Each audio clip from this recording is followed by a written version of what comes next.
Mark Zuckerberg says in 5 years, Facebook will not be the social media company as we know it. It'll be a metaverse company. Now, that term was invented back in 1992 in the novel Snow Crash by Neil Stephenson. It refers to a virtual universe beyond our everyday reality. We spoke to Mark Zuckerberg exclusively, that's the real Mark Zuckerberg, about the company's first big step into the metaverse that is being released today. And we have to say, it's pretty amazing. Let's talk about metaverse, because, you know, for most people, it's a term that they're not familiar with. And if they are familiar with it, they don't really know what it means. It reminds me when we first heard about the internet. What is it? www what? How does that work? You know, I don't want to be a meme years from now where we're talking about metaverse. How do you see the metaverse?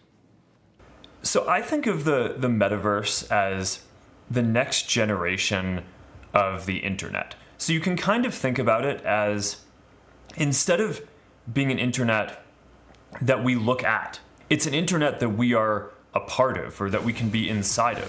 Think films like Ready Player One, where the idea of a metaverse went by a different name. Except for eating, sleeping, and bathroom breaks, whatever people want to do, they do it in the Oasis. I always wanted to help build this kind of immersive system that you could be in with your friends and feel like you were present together, but go explore, you know, other planets or other periods of time, or, you know, play games together, but feel like you were really in it together. But today you've got a big announcement. Drum roll, please. We like a big announcement on CBS, and we really like it when we're the only ones that have that announcement. So what's your big announcement today?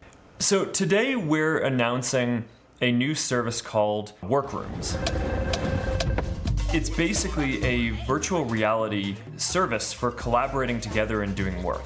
So this is going to be one part of this overall vision that we've talked about, and it's something that we've been using internally at Facebook for a while, and we really like. But it basically gives you the opportunity to, you know, sit around a table with people and work and brainstorm and whiteboard ideas. For people who can't be there through virtual reality, they can just video conference in, so you can include everyone. But it's this pretty amazing experience where, you know, you feel like you're really right there with your colleagues. I'm up for a demonstration. Let's go.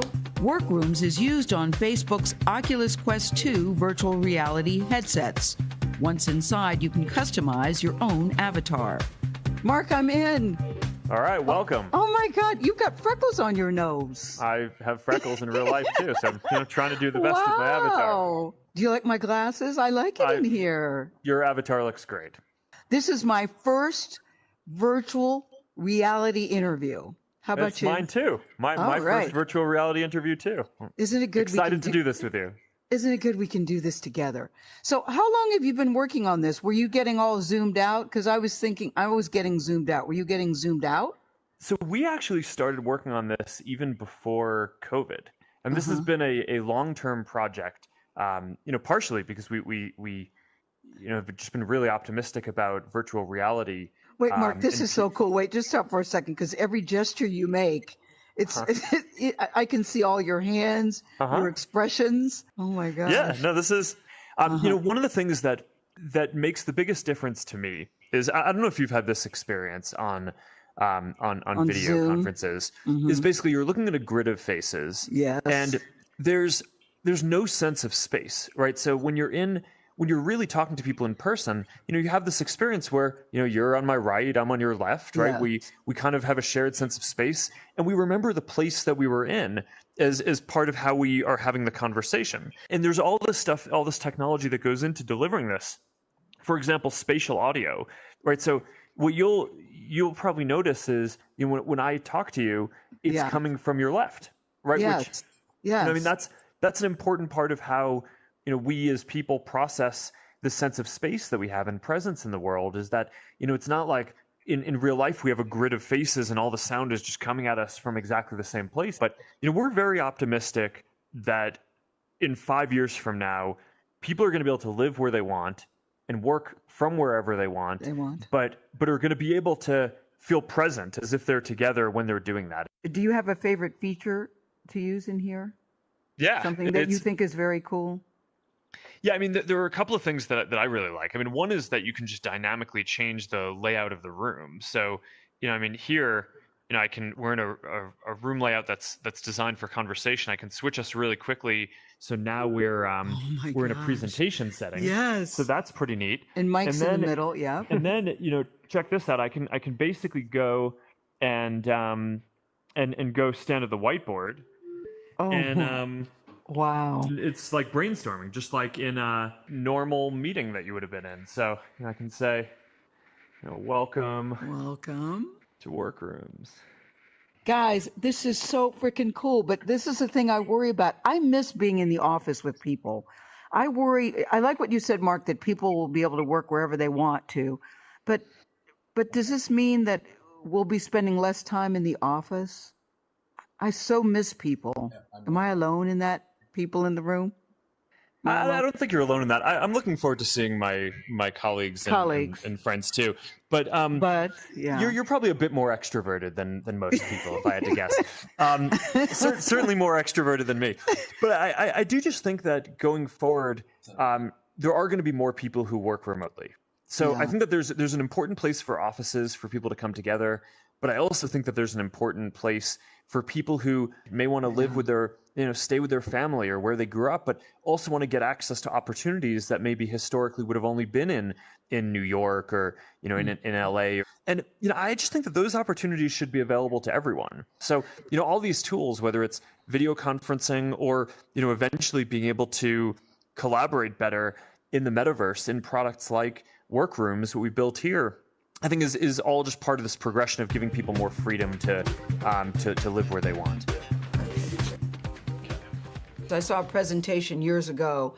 Steve Jobs said, in your phone right now it's just a phone, but the day's going to come when you can play music, you can send emails, you can take pictures. And when I first heard it, that just sounded, how in the world can that possibly be? And here it is, everybody has one in their pocket. Is that how you see the metaverse? It will be that ubiquitous that people, it will not be a foreign term. We'll all know it. We'll all be using it, and we'll think nothing of it. Is that how you see it? Yes, and I think that will be the case in the next 5 to 10 years. I think we'll have devices that will be, like a normal pair of glasses that you can wear that can put holograms into the world. And I think we'll just have these amazing and magical experiences. I think it's going to be wild, and it's the thing that I am the most excited about contributing to building over the next 5 to 10 years. All right, Mark Zuckerberg. Okay, as we sit here, August 2021, you and I have a date 5 to 7 years from now where we're going to play this interview and we're going to say, Mark, remember when you told us, fill in the blank? I look forward to that. August 2021, 5 years from now. I can't wait.